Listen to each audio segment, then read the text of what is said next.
What's going on, gang? Happy Sunday. It's your boy Phantm Phuego. It's been a hell of a week. Hope you guys made it through well. Hope you're doing better today than you was last Sunday, and if you're not,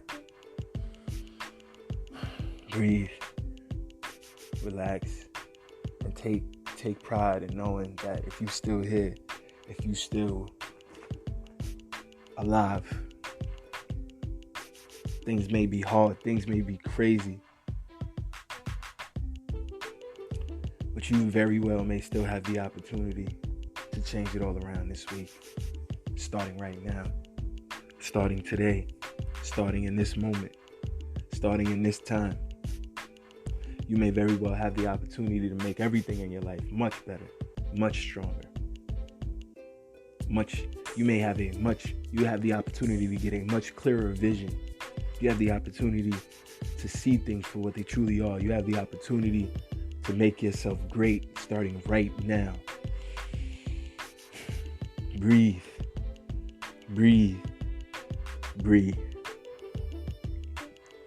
Every day above ground is a good day. Breathe. And no matter what your issue is,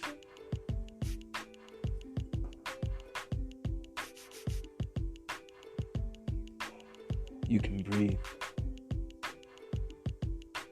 And yeah, you may say, well, there's people out here that's blind, Trav. There's people out here that's crippled.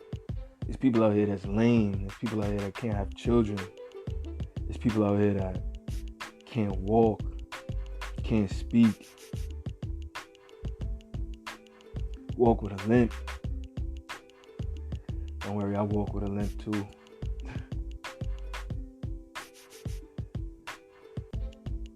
Need a wheelchair. You know what I'm saying? One of my best homies is in a wheelchair, so I understand that vibe as well.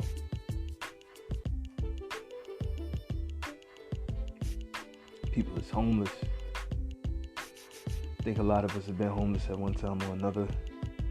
And with the way this country is going right now, many of us may be homeless again very soon. Many of us, sadly, will be homeless again very soon. So how can I be so optimistic? How can I say, regardless of all that, we have an opportunity to change things around? What gives me the nerve, Well, that's just my ghetto point of view.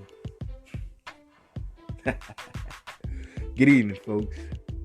Hope you guys are having a great week. I really do. Like, despite everything that's going on, all the death, all the sadness, all the pain, all the agony, just realize through all that, guys, the sun is still come up every day. Birds still chirp. The water still runs. Electricity's still on. The internet's still up. And yeah, we may not be able to afford these amenities every day. And these amenities may be disgusting, like places like in Flint, Michigan, who just recently awarded the people of those areas, or collectively the townships, $600 million for the fact that the water has been messed up for so long. So, hopefully that's actually used to repair infrastructure and the families all get a sizable sum, because $600 million among so many people, that's really not, it's pittance. It's very small amounts of money when it's broken down. And unfortunately, they'll say these large numbers and say, oh, they just gave you $600 million. They're about to give you $50 billion, $400 billion, $500 billion, in the case of Mr. Trump's new platinum plan, which we will talk about soon. And also we will talk about Joe Biden's quote-unquote Cardi B plan, which, I don't call it the Cardi B plan, but Joe Biden's plan for Black America as well. But this evening we will touch bases on some of the main points of, let's compare the main points of both plans. Why not? Let's do that. Let's compare the main points of both plans and let's see what we like, what we don't like, according to my ghetto point of view. How I'm feeling about these things. And we'll take it from there. Yeah, it's your boy Phantm Phuego. It's been a long week, guys. Had to rock out Bars NYC yesterday. Shout out to everybody at Bars NYC. Shout out to the team at Mach 7 for bringing me out, introducing me to the Bars team, the Bars family. That was really dope. Shout out to everybody. Shout out to, DJ New York, Nick on the ones and twos. It was dope. It was a good vibe. Shout out to everybody that came out. It was beautiful right there with Grand Army Plaza by the water fountains. Amazing set, did the individual set, and then we did the group set as Mach, featuring in Mach 7's new recent project, Black Summer, Volume 2 as well as Black Summer again. Shout out to Marcus Machado and Cassius, aka Vicky. You guys are absolutely amazing, and I'm very humbled and honored to be working with such a notable duo. It's gonna be a good time, and I only project great things going forward with the team. It's your boy Phantm Phuego. This is the Ghetto point of view. Shout out to the team over at Anchor FM. Shout out to everybody that's been coming through and rocking the show lately, man. It's been great. I got a lot of dope guests coming up for you in these next coming days. Very much looking forward to that. It's gonna be a really good time. Let's jump into some music. Get back to it. Cheers.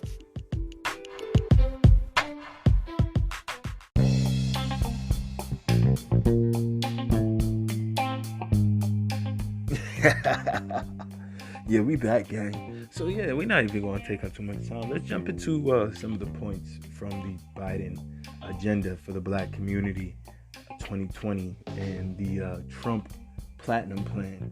Now, first and foremost, now I don't want to sound cynical. And his ghetto point of view at gmail.com. His ghetto point of view at gmail.com. HISGHETTOPOINT. His ghetto point of view at gmail.com is where you can reach me if you have any questions or comments, like to present any show ideas, show topics that you'd like me to go over. If you have a product that you'd like to present to our wonderful, amazing audience, or if you have a new show, new song, new single, new film, new app, new product of any type that you'd like to present to our audience, is ghettopointofview at gmail.com. is the best place to reach out to us for all that. Shout out to the team over at AJ's Kitchen. AJ's Kitchen, your favorite foods with a taste of healthy. Reach out to them. AJ's Kitchen, KITCHINN, KITCHINN,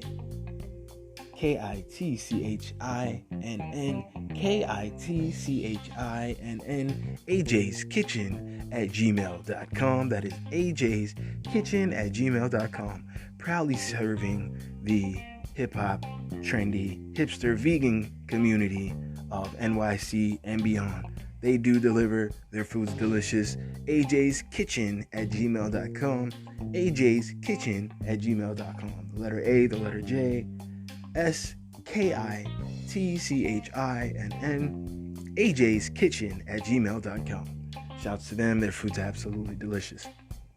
And as always, anybody needing any music production work, Phantm Phuego at gmail.com, or EQ is life at gmail.com. Get at me. Alright, so looking at these plans,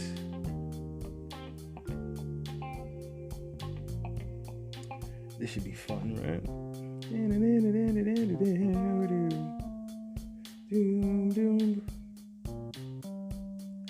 So in the Trump Platinum Plan, you have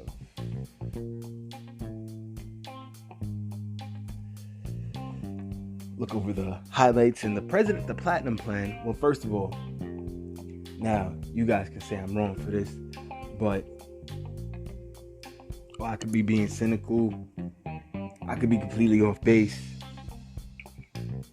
But the fact that this was released in Atlanta at a rally, Black Republicans for Trump, shout out to their great group of people, I imagine, just trying to get the best for their country. Completely understand that. But Atlanta is also, widely known for the hip hop culture, the hip hop community. And so for in Atlanta to release what would be known as the Platinum Plan, it just seemed a little gimmicky to me. It just seems a little, could slightly be argued as pandering. You could definitely argue pandering there. Atlanta, hip-hop, huge hip-hop community, Platinum Plan, 500 billion, it could kind of be misconstrued a little bit as pandering if not done carefully.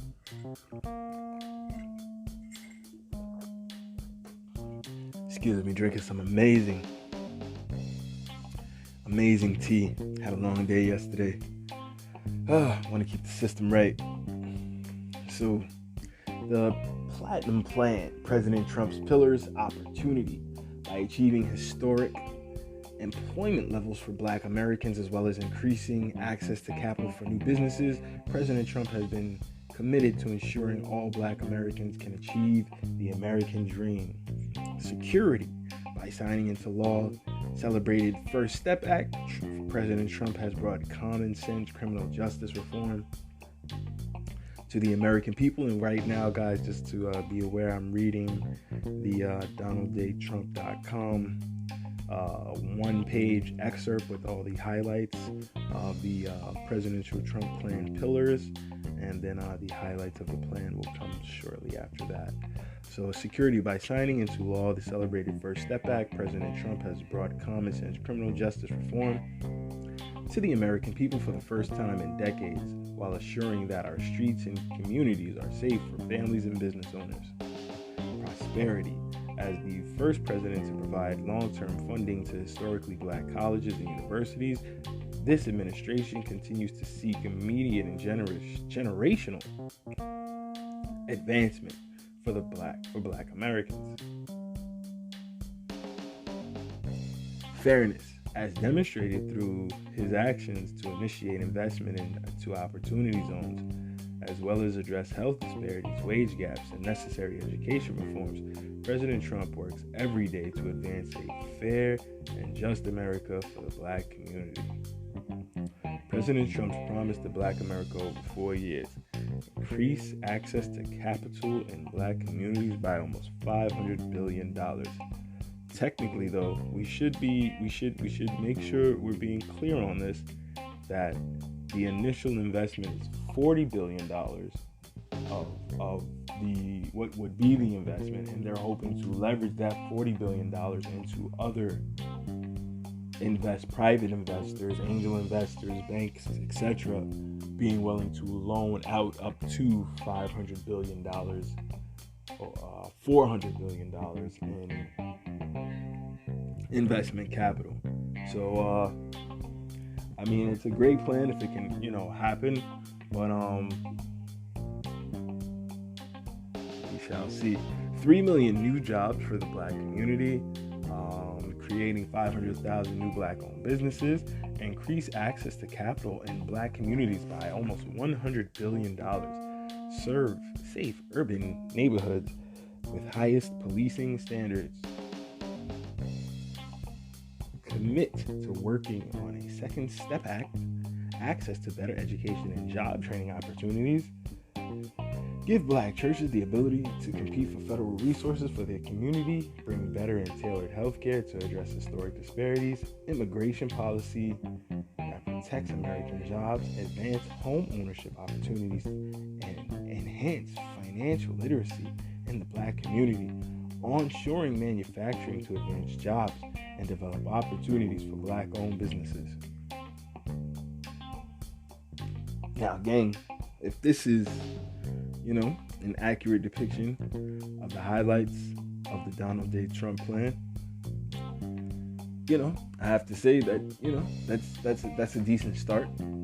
I can't be mad at it. I can't sneeze at it. While, it isn't quote unquote reparations. And I understand people in the FBA, Foundation of Black Americans, or the ADOS, American Descendants of Slave, ideology camps may feel that the F1s, B1s, Black First, would feel that is not enough. would feel that is, not being respectful to the actual wealth gap, which is staggering to say the least. And B, that while this is, an excellent thing to do, the fact that, Trump had to wait till the end of his term to promise this, it leaves some to wish and hope that he would have done that, just from the start as an initial, hey, this is what I can do the first go around without ruffling too many feathers and crashing too much water.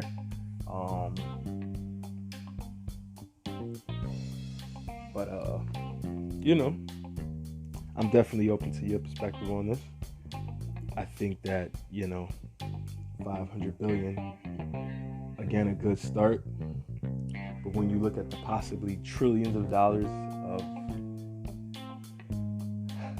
income gap, wealth gap, wage gap,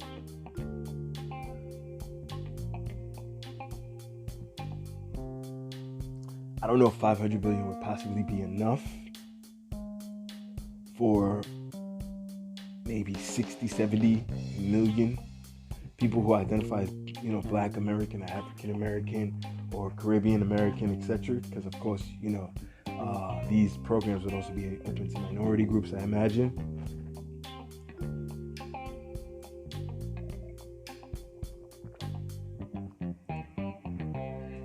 So I imagine Nigerian Americans, people from Guinea-Bissau, people from Papua New Guinea, people from, Egypt, Brazil, Ecuador, Peru, Spain, Portugal would all be able to, Mexico would all be able to participate in the program, especially the piece that is tailored for, all quote-unquote minority groups. So I don't know how much that actually ends up to in a ratio of how many black businesses would benefit directly and how many directly black-owned businesses would be started and how many jobs would be directly just reserved. And I know it's a harsh word to say because it's like a lot of people don't feel that there should be those type of reservations when it comes to the Black community or the African American community, however you want to classify us. But I most certainly feel that there should be for all of the work that has been done.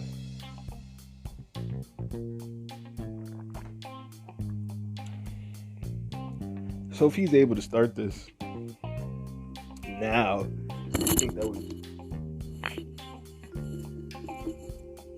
I personally think that would just go a long, long way. And showing that he really was committed to this. Start it now. Do an executive order. Write up 500 billion in an executive order. Don't wait for investing. Don't put 40 billion and try to get the rest on the open market.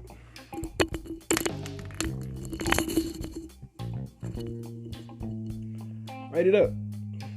Just get it going. Just do it. You have nothing to lose. Everything to gain. The more money coming into the Black community, the more business the Black community can do, the more consumerism the Black community can experience, the better the country will be. The better the country will be.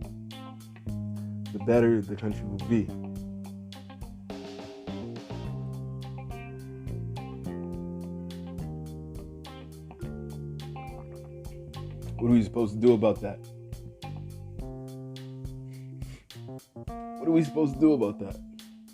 Ignore the fact that if Black people had more spending power in this country, that the country as a whole would be operating better.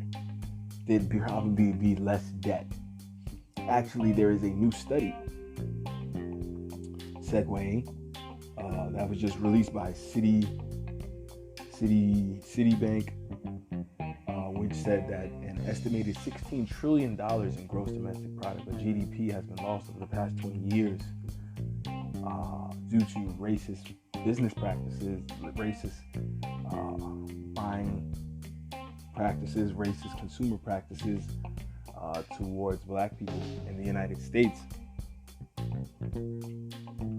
Bloomberg.com reported on the story in their business section. Actually, here I'll quote it exactly, and I think this is really fitting to this what we're talking about right now, because is $500 billion enough? When you're talking about possibly $16 trillion has been lost in the last 20 years alone. $16 trillion has been lost in the last 20 years alone.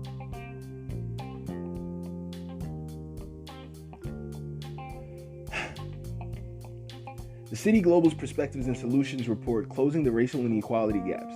The economic cost of black inequality in the U.S. posits the lost GDP of the systemic and societal racism and discrimination faced by blacks over the last 20 years to be $16 trillion. This loss includes gaps in wages, access to housing, higher education, and investment in black-owned businesses. The report also provides recommendations the public and private sectors can take to help close the gaps. So this is just over the past 20 years, guys. An estimated $20 trillion in GDP has been lost.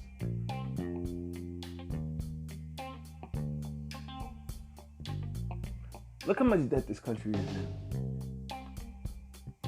And this is Bloomberg.com, Business Wire.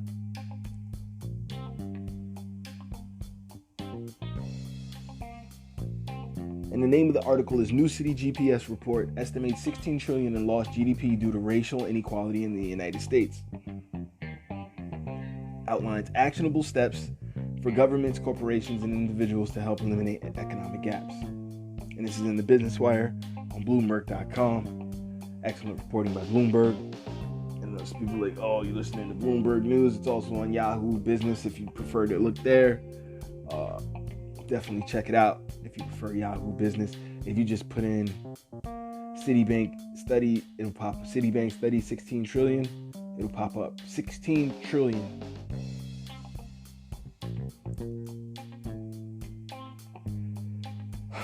So the article reads, Citi today released a new report that estimates the economic losses attributed to racial inequality in the United States over the last 2 decades. The Citi Global Perspectives and Solutions,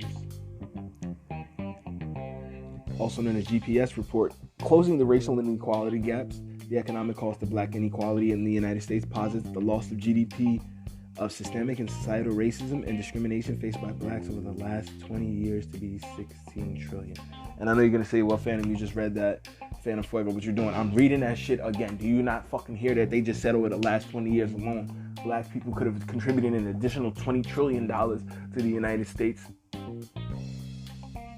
To the bottom line, to the GDP, to the numbers that really move shit. Part of my French, y'all. This loss includes gaps in wages, access to housing and higher education, and investment in black-owned businesses. The report also provides recommendations that public and private sectors can take to help close the gap. Racial inequality has always had an outsized cost, one that was thought to be paid only by underrepresented groups, said Raymond J. McGuire, Vice Chairman of Citigroup and Chairman of Banking, Capital Markets and Advisory at Citi. What this report underscores is that this tariff is levied on us all, and particularly in the U.S., the cost has a real intangible impact on our country's economic output. Now more than ever, we have a responsibility and an opportunity to confront this long-standing societal ill that has plagued black and brown people in this country for centuries. Tally up the economic loss, and as a society, commit to bring greater equity and prosperity to all.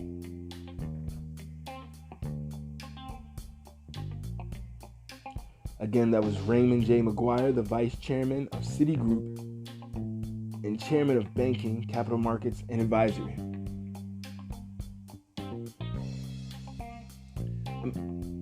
don't know what to say. I don't know what to say. I really don't know what to say. You know.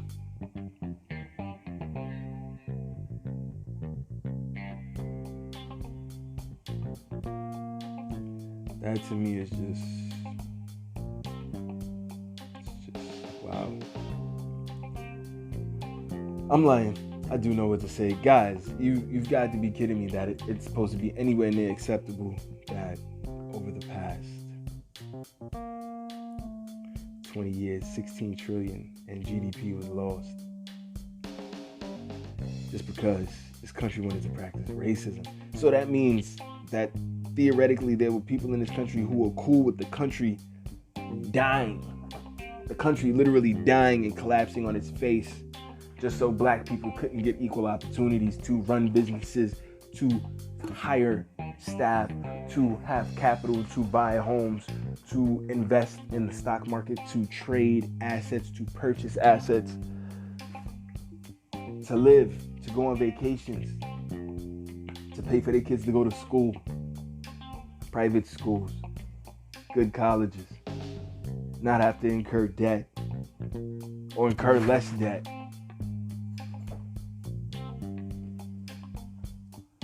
Or if they were incurring debt, it would be debt in assets, purchasing a home, more investments in your business.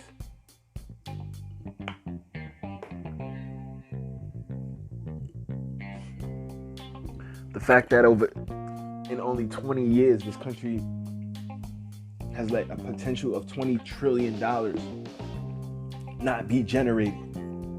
A potential $20 trillion was not generated.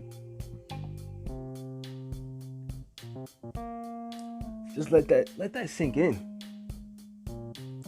A potential $20 trillion was not generated. What are you talking about? Y'all think this is cool somehow?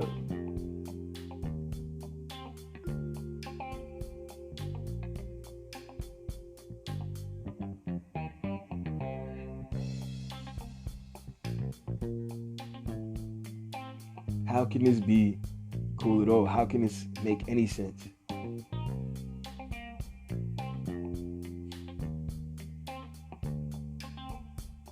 How can this be seen as anything but insanity?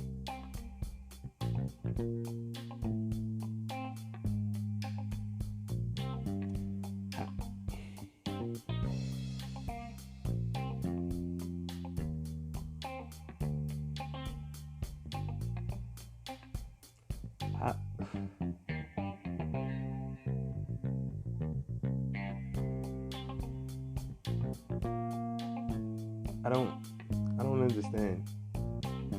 I don't understand. Somebody's got to make me understand. Somebody's got to make me understand.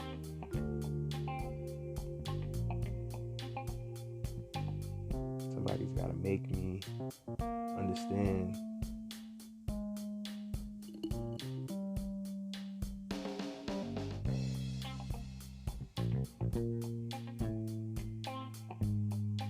I don't get how this can be okay, and how people can say that this is then some type of country that is standing for everybody.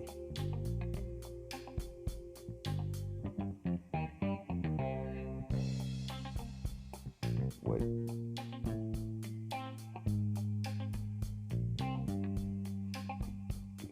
Just how? Just tell me how. How do you? So I'm literally at a shock and a loss for words.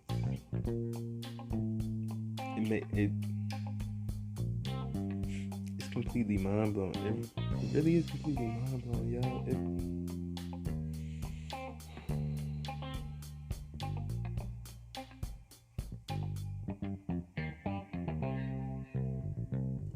It really makes no sense. It really makes no sense.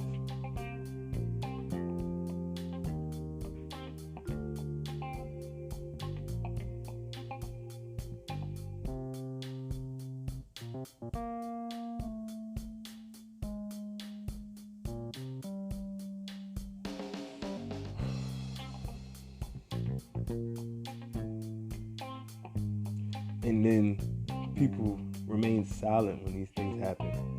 I have a lot of quote-unquote progressive allies. Sometimes I don't know how to call these people allies as these things happen and no one says anything. No one does anything.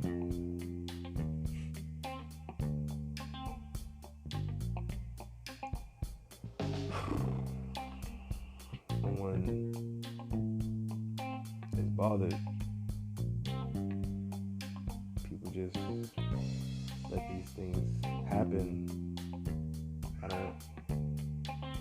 don't know, like, additional notable findings. Closing the racial wealth gap 20 years ago might have provided an additional $2.7 trillion in income available for consumption and investment. Improving access to housing credit might have added an additional 770,000 black homeowners over the last 20 years, and combined sales and expenditures adding another $218 billion to GDP over that time. So how much money is America costing itself by behaving this way? How much money? 6.1 million jobs might have been created per year. 6.1 million jobs might have been created per year.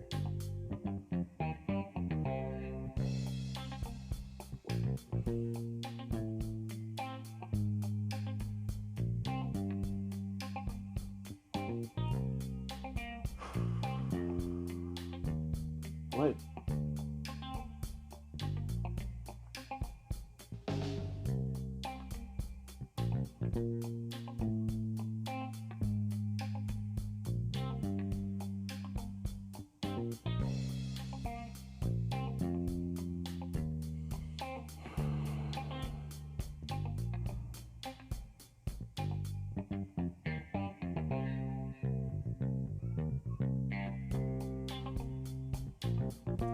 $6.1 million jobs might have been created every year. 6 times 2, that's 120 plus million new jobs.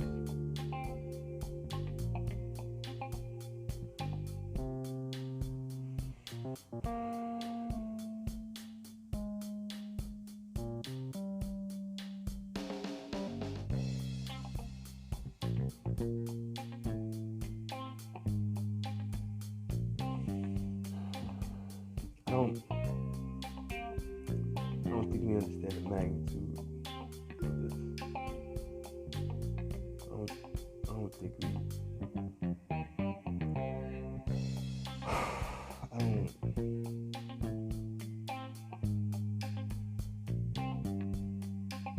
What are we talking about as a?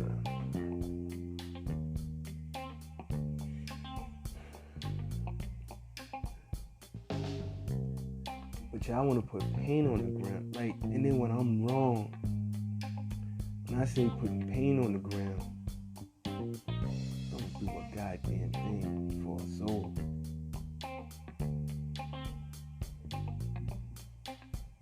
Facilitating increased access to higher education, college, graduate, and vocational schools for black students might have bolstered lifetime incomes to an aggregate sums, and that in aggregate sums to $90 to $113 billion. That means black people collectively would have made that much more money, and if they had opportunities for more education.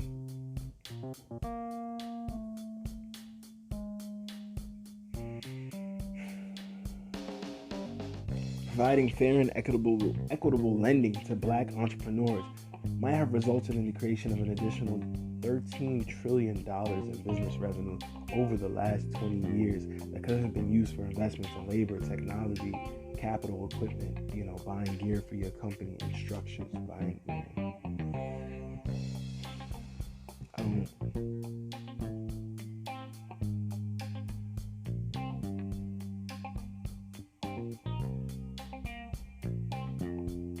don't know what to say. it's just very interesting to me how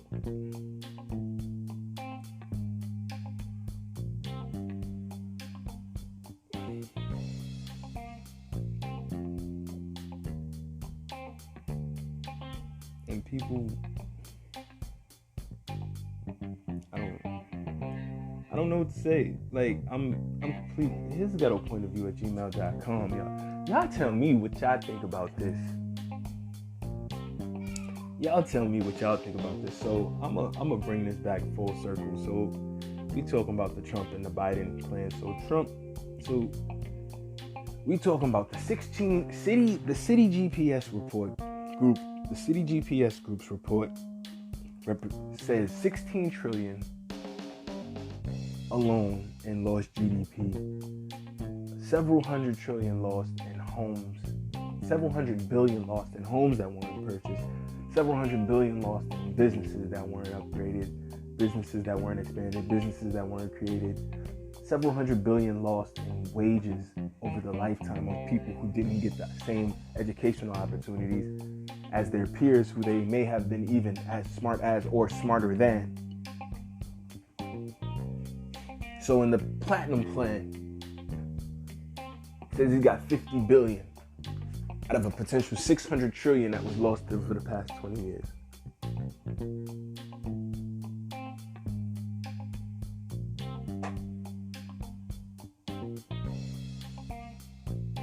I don't know how to feel about that. I feel it's shiny, but I don't know if it's substantive enough to really create the changes that economically these communities need right now. Any hand is a good hand, but is this enough of a hand? Is it really going to create the impact that it's alleged it will create? Or is it just a ploy for votes at this last moment?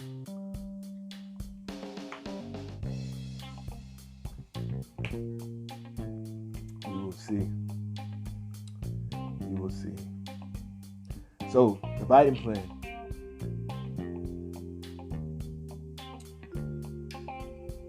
Say some highlights. The Biden plan for Black America will, and I got this from JoeBiden.com.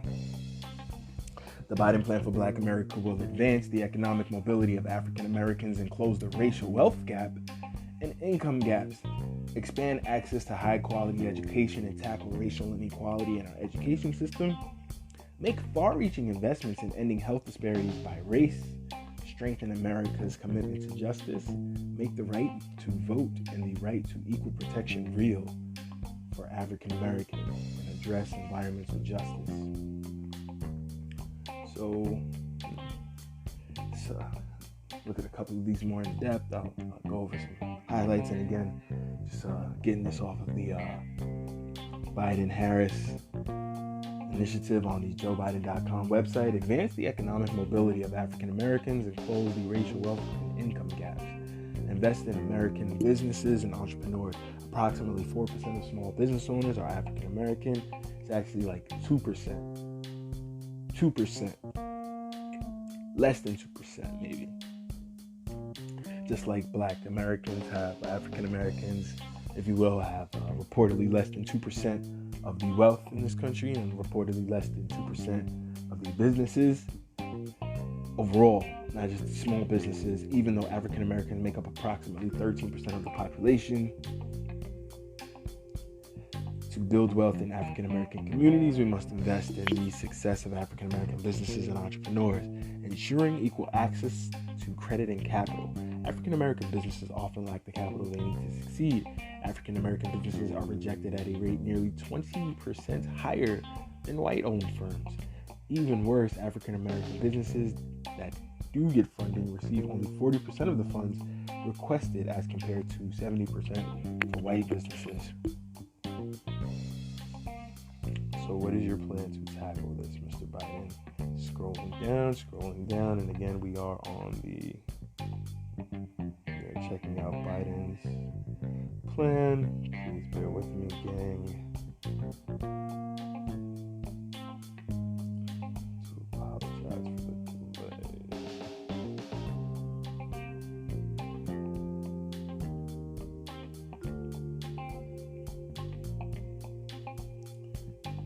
so sorry. So,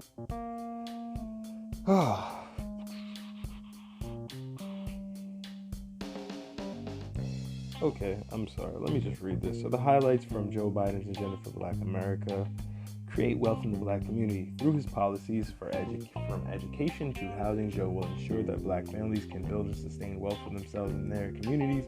Because home ownership is key to wealth building, he will ensure that first-time home buyers are able to get $15,000 in federal down payment assistance.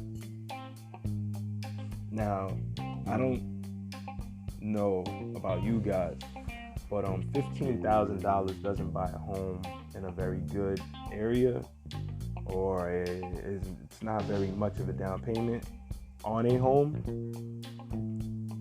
So I'm not sure how far $15,000 would go in buying homes in places like New York, etc. I'm a little confused about this. He will invest over $70 billion in HBCUs and other MSIs, which are minority schools. So how much would go to HBCUs? How much would go to MSIs if they did a 50-50 split? Talk about $35 billion to HBCUs, and on top of that, provide loan forgiveness that works for public servants. And Joe will double funding for state small business credit initiative to $3 billion to assist small businesses, especially those owned by people of color. There's that POC thing. Now, anybody who knows the words people of color, that's more ways of saying several minority groups. So while this will definitely help Black businesses, this would also help several other groups, which, is cool to do, but to say then that this is an initiative solely for Black people, then it's absolutely not. So it's very misleading that they put it under that title. And again, this CitiBanks City GPS report is showing $16 trillion in losses over just the past 20 years. So it's very, I'm a little, when I don't see numbers in the trillions, when their own financial gurus have just released a report saying in the past 20 years alone, $16 trillion was lost. On top of the hundreds of billions, if not additional trillions, lost from the ancillaries that came because of this racist, insane paradigm that many people are subjected to live under. Investing in our communities through housing. Again, on the Biden-Harris website, Joe has fought for housing equity throughout his career and believes housing should be a right. He will build new and repair existing affordable housing and draw housing and community development capital to low-income communities. He will end redlining and other discriminatory and unfair practices in the housing market and will expand and will protect tenants from eviction. Joe will expand funding for shelters and the homelessness program. Okay, I mean, that's definitely a positive if that can happen. You have to see, home ownership is definitely one of the paths to gaining wealth in every country across this nation. So definitely like to see that. Protect and build on Obamacare. Joe believes that every American should have access to affordable and quality health care. 3 million uninsured, non-elderly Black Americans gained coverage under Obamacare by the time President Obama and Vice President Biden left office. And to be honest with you guys, I got to go back to this housing thing. Because while, yes, several people do make money through housing, there is a opposite perspective on this where some people feel you shouldn't own homes and you should only lease or rent homes, and management offices or larger conglomerates just own the homes because you don't want to have to pay for the maintenance on a home, and a home can kind of sometimes be a way to lose money and lose investment as a depreciating asset, as opposed to something like stocks or bonds, government bonds, etc., which may be more definitively appreciating assets. People like Robert Kiyosaki talked about that a lot in Rich Dad, Poor Dad. But some people really feel like, owning a home is a great way to have something that will appreciate over time.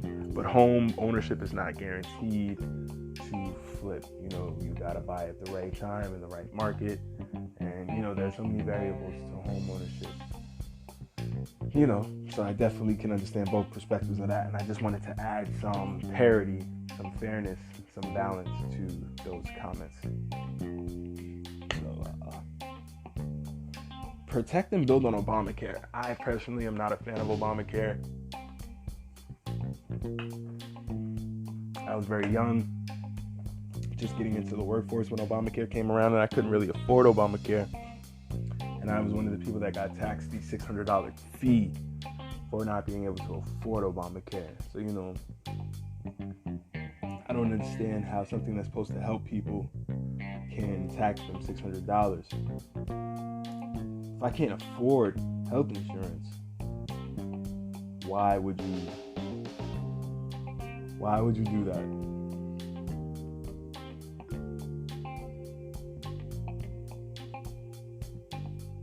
Why would you?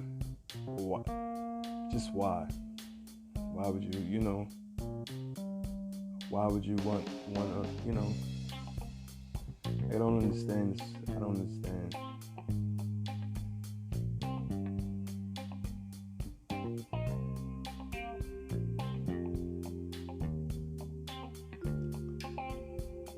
I just don't understand at all.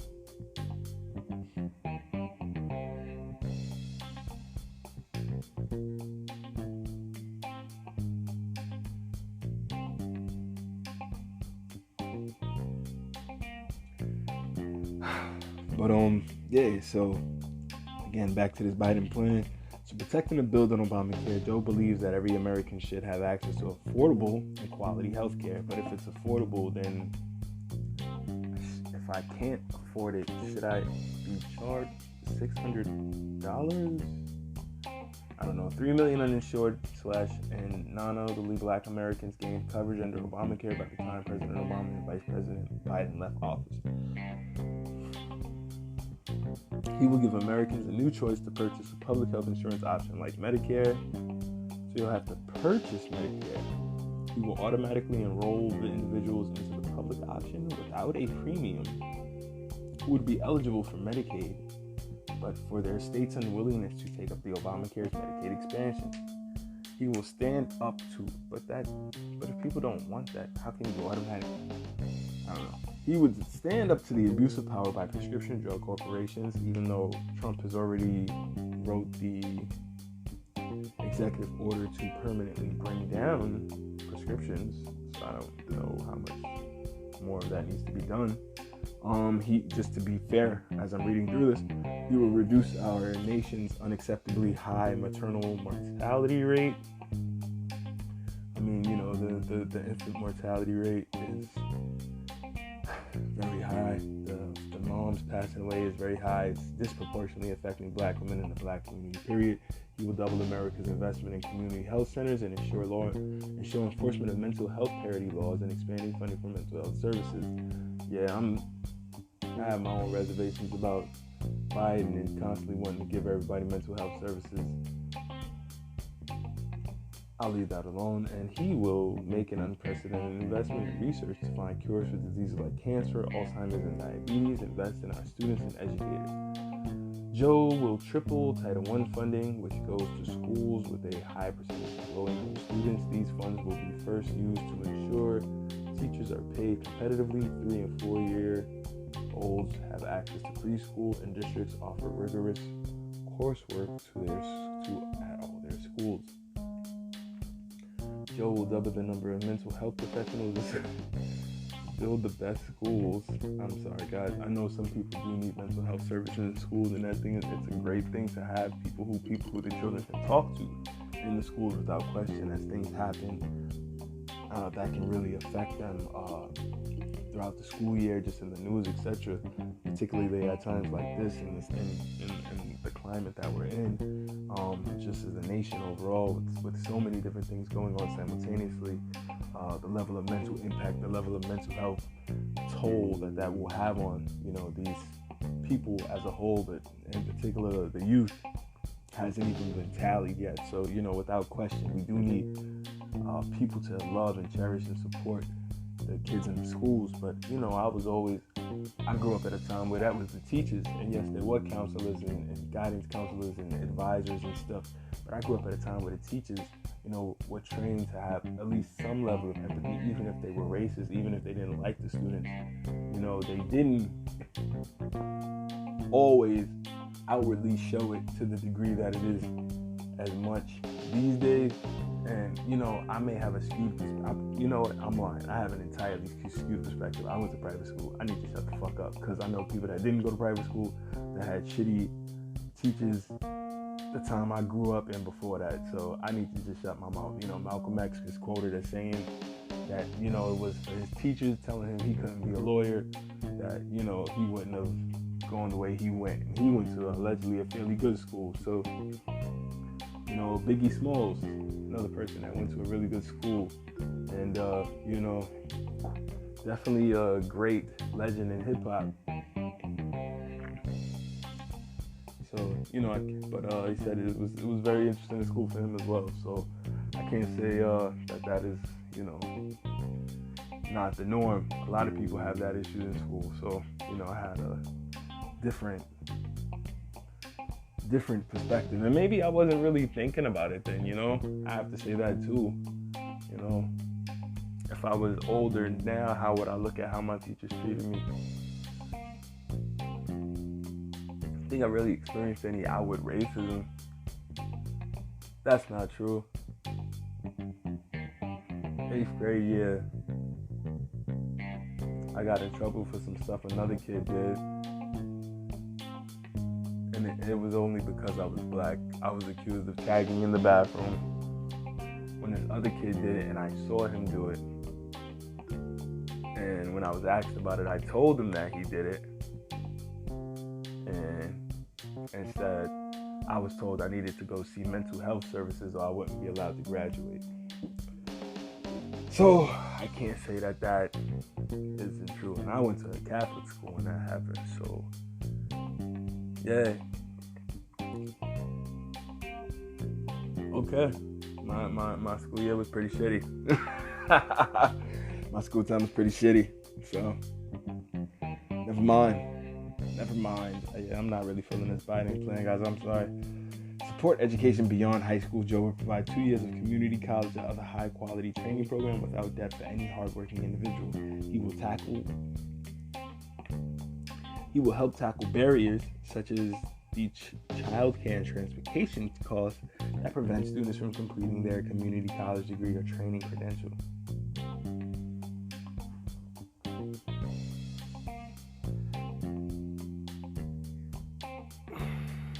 I mean, it's great to help people with transportation costs for school, but there's a lot of students that don't have children. So, what else would you be willing to help with, Joe Biden? What about books, technology, Wi-Fi, room and board, food? Everybody doesn't have kids on campus.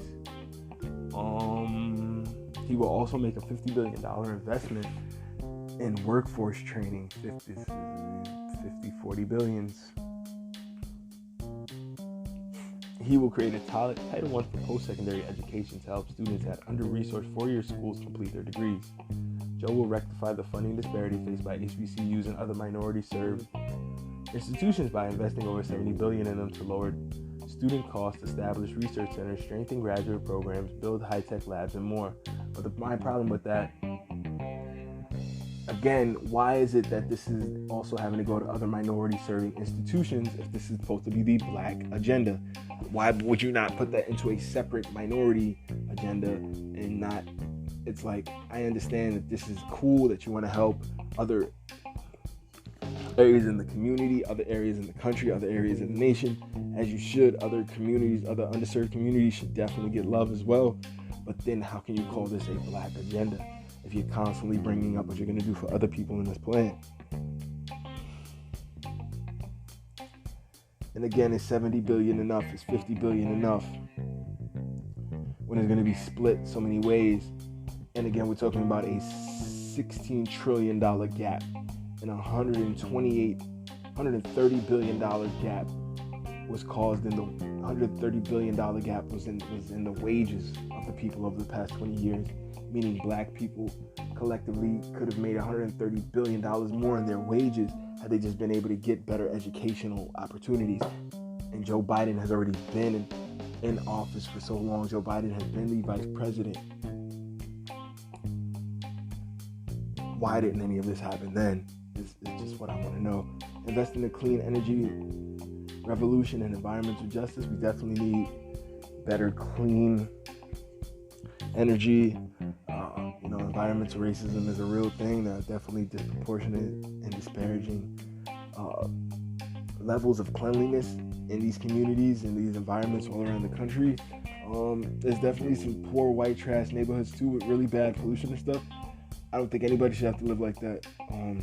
If you recall the classic film by Eddie Murphy, shout out to Eddie Murphy on this one, where he was the distinguished gentleman, where he played the senator who went around investigating the telephone companies who may have been giving the children cancer, and they because of the phone lines, and the kids were coming up all this stuff, and he helped get a lot of the corrupt politicians out of office because it turned out that they were all in on it and allowing the phone companies to pretty much poison children with tons of radiation. And we've all seen these recent lawsuits to Sprint and T-Mobile, excuse me guys, etc., talking about the fact that many different daycare centers and stuff, and had to sue because of how close lines were to different schools and how it really drastically affected kids. So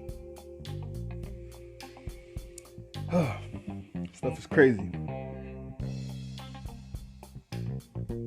Make transformational investment in our country's infrastructure. Joe will invest $1 trillion over 10 years to rebuild our roads, bridges, freights, and ports. Sounds great, but how does this help the black community? Are you going to make sure that black Americans get these jobs? Are we going to be able to compete for these, bid for these contracts, and bring some of that $1 trillion into the black community? For people to eat and live and grow and prosper and have nice homes, good friends. End violence against women. Joe will build on the landmark Violence Against Women Act, which he wrote and championed, by expanding the safety net for survivors and changing the culture that enables sexual violence. He will support the diverse needs of survivors of violence against women by expanding grants for culturally specific services, making existing federal programs for victims more responsive to the unique needs of different communities, investing in the well-being of adolescent girls of color, strengthening investment in alternative justice approaches, and combating the epidemic of violence against transgender women of color.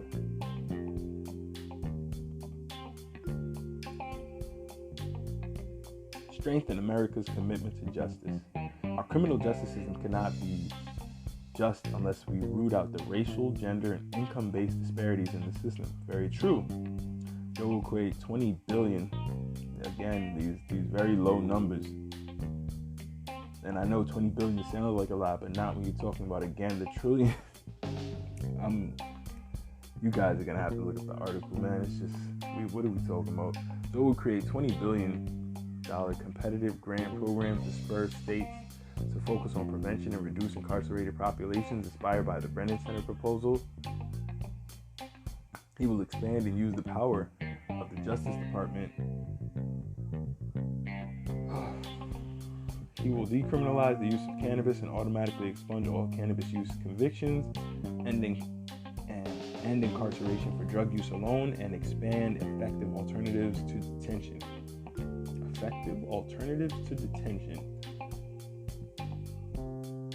He will end cash bail and private prisons, which is, a lot of people are just in jail right now because they couldn't pay their bail. It's truly tragic, not because they're a violent offender or they're really a threat to society or a threat to run, just because they don't have the financial wherewithal to get out. Joe will invest $1 billion per year in the juvenile justice reform. He will also set a goal of ensuring 100% of formerly incarcerated individuals have housing upon reentry and expand access to mental and substance use disorder treatment, as well as educational opportunities and job training during and after incarceration. I mean, some of this stuff is positive, guys, I'm not gonna lie, but a lot of this stuff is very questionable, and a lot of it is not exclusively for the black community. So I'm a little iffy on both these plans, gang. Just to be quite honest with you, I'm not sold on either one. I'm really not sold on either one. Really not sold on either one.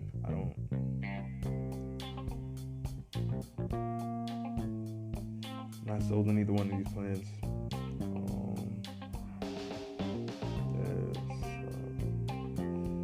It's just interesting. Guys, this doesn't make any sense to me. Neither one of these plans doesn't look like they're going to really address or tackle any of the issues in the black community. Neither one of these plans looks like it's going to really help us out. And I really recommend you guys check out that CitiBank report, because reading that CitiBank report and then looking at those plans in conjunction with that CitiBank report, neither of those plans gets up to the monetary totals, which would help rectify even the last 20 years of losses. So I'm just not sure how they plan, how this would help the next 20 years. Want to be positive, want to be optimistic, but we also have to be, honest about how these things are looking. It's your boy Phantm Phuego. Take a break. Get right back to it. Let's get into some music. Cheers.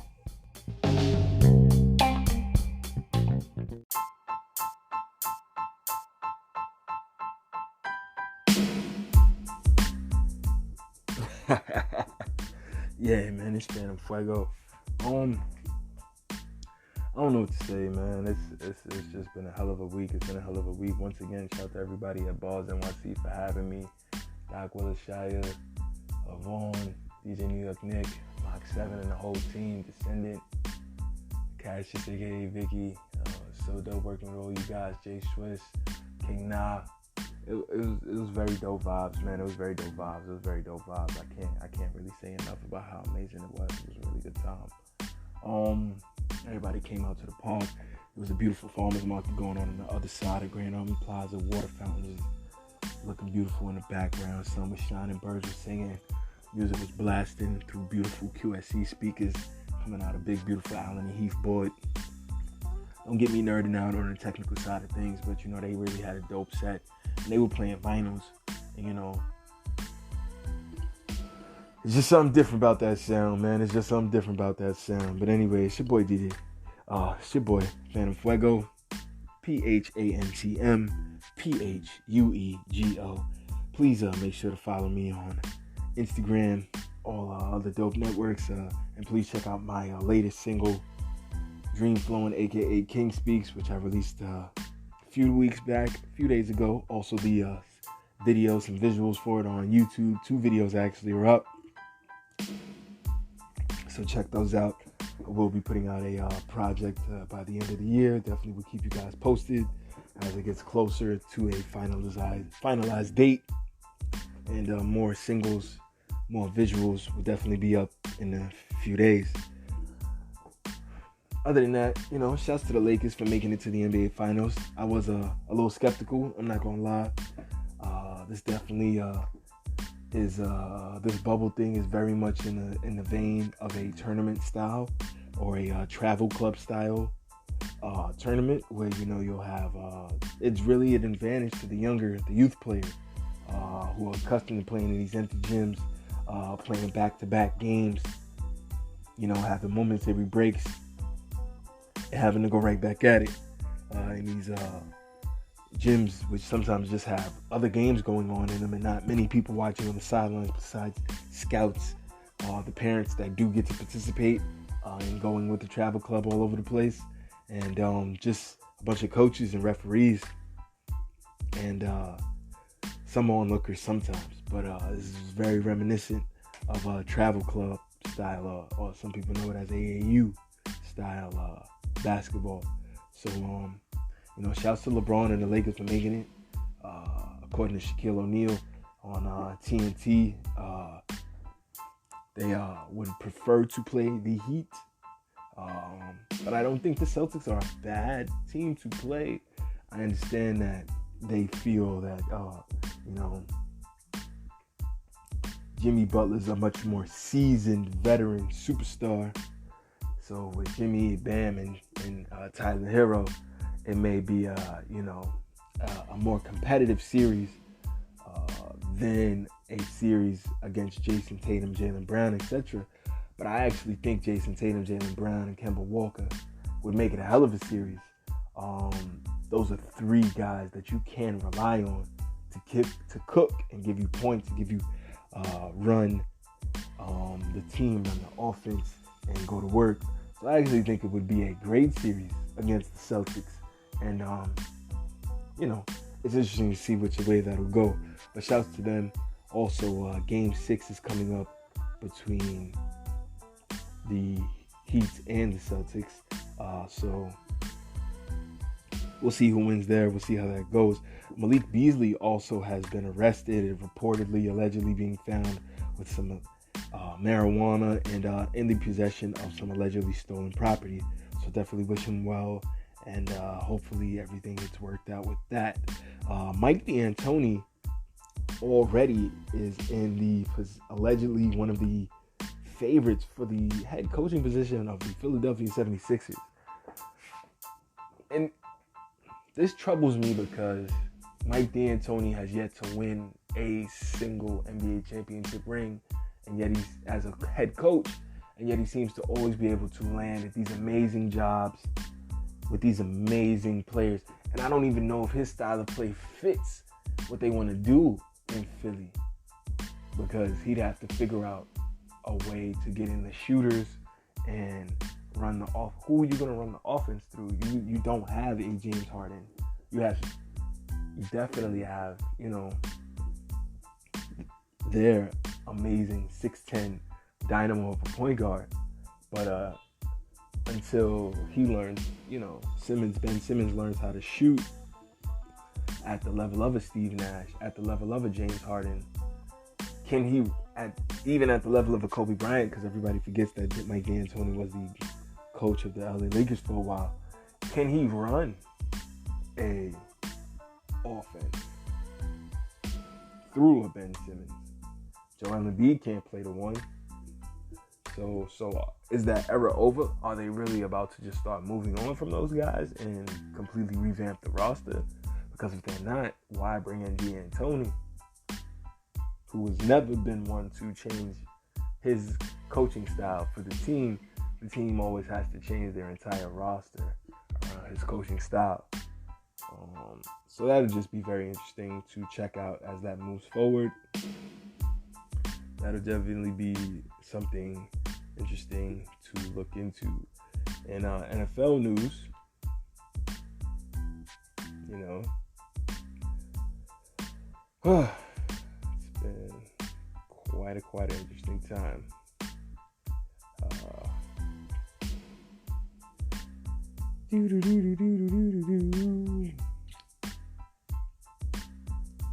Cowboys are currently battling the Seahawks. Colts are blowing out the Jets. Angels fired general manager Billy Epler. The Bears fear Cohen unfortunately may have a torn ACL. Wish him a speedy recovery. And TMZ reports that Joe Montana stopped a kidnapping. So that's very cool. It's very cool.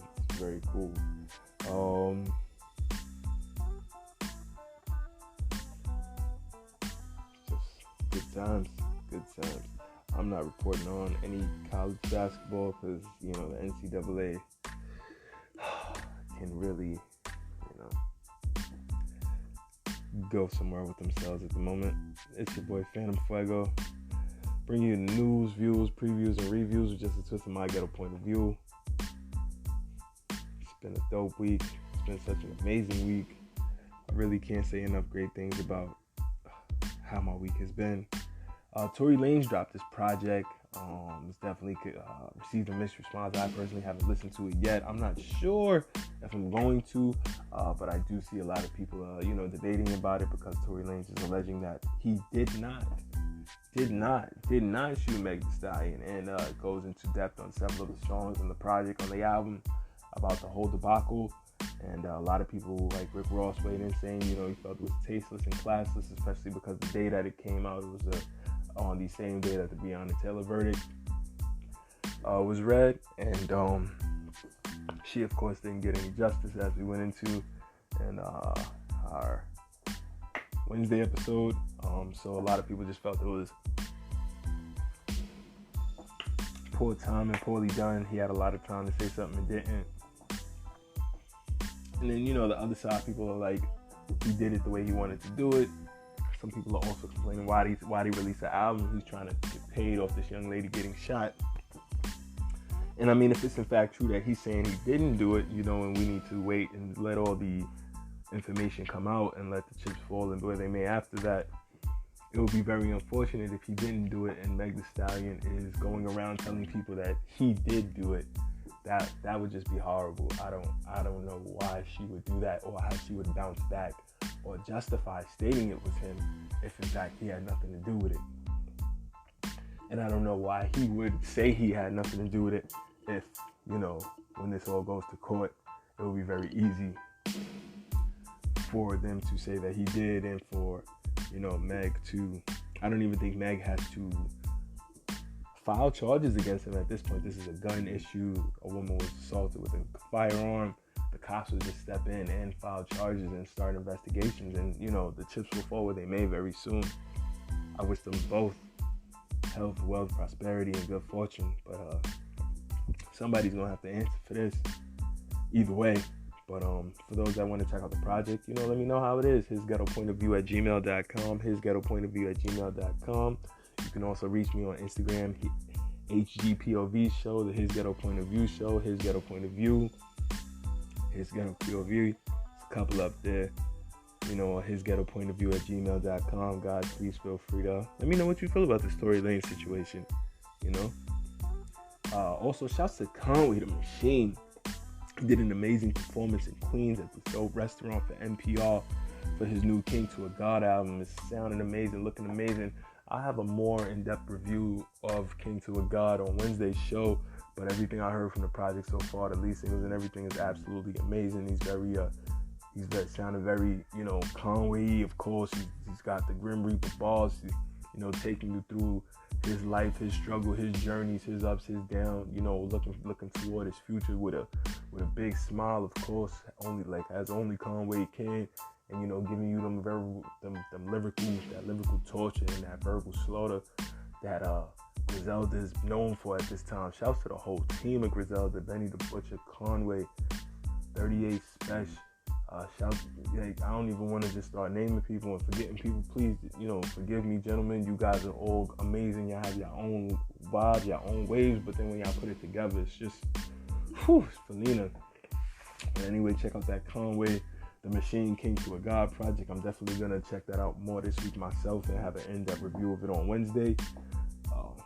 But the NPR performance he did for Tiny Desk series was absolutely great. The food he was eating on was great. He did the lemonade track with and then they brought him out some lemonade.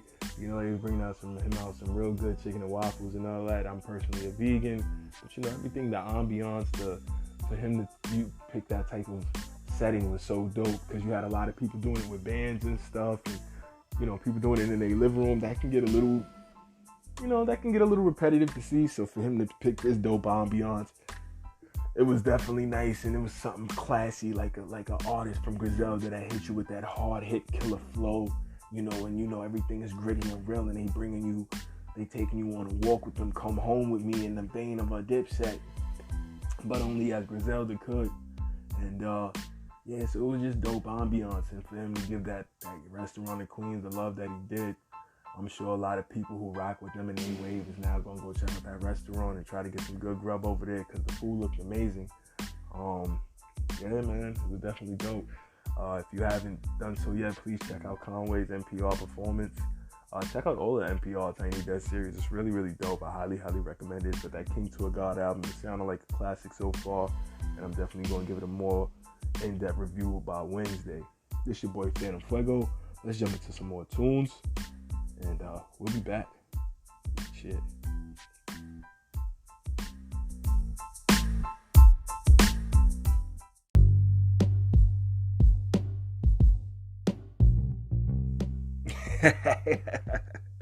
Yo, thank you guys so much for listening. Please make sure to like, subscribe, turn on your notifications, favorite the show, do whatever you need to do to make sure you get your alerts. Please share the show out, let people know this show is now available on Anchor, Apple, Google Podcasts. You can listen through your Amazon podcast, your Alexa, Spotify, of course. Shout to the team. Shout to every single one of those amazing platforms. One Republic Radio, Overcast. Thank you so much. It's only growing and growing. The vision getting bigger and bigger. The reach is getting larger and larger. Anchor.fm, definitely the home of his ghetto point of view. Definitely appreciate the ride so far. It's been love. It's been amazing. It's been great. We've had hiccups, we've had bumps in the roads, but we getting better every week. We making it do what it do, and it's nothing that you, this amazing, brilliant, wise, beyond y'all years audience, can't help me get through. Please continuing to send in your questions, comments. Anybody interested in presenting anything in front of our audience, your new apps, your new products, your new movies, your new music, your new clothing line, your new cookware, anything, your new goggles, whatever you do, whatever your new book that you vaulted, his ghetto point of view at gmail.com, HISGHETTOPOINT of view, his ghetto point of view, VIEW at gmail.com, all lowercase, nothing case sensitive about it. His ghetto point of view at gmail.com. Make sure you get at us, make sure you reach us. Thank you guys so much. Once again, please make sure to like, subscribe, turn your notifications on, turn your favorite the show, share it out on whatever different platform you're listening on. Tell a friend and tell a friend. His ghetto point of view, Wednesdays and Sundays, bringing you the news, views, previews, and reviews with just a twist of his ghetto point of view. I'm gonna get out of here. You guys are gonna have a great week. We're gonna live in abundance. We're gonna live in excellence, and no matter what's going on, we're gonna go marching through this. We're gonna get through this. We're gonna get to this. We're gonna get loose. We're gonna get started. We're gonna flame up. We're gonna flame on. We're gonna be stellar. We're gonna be great. We legends. I love each and every one of y'all. It's your host, Phantm Phuego. This has been his ghetto point of view. See you on Wednesday. Have a great night. Shit.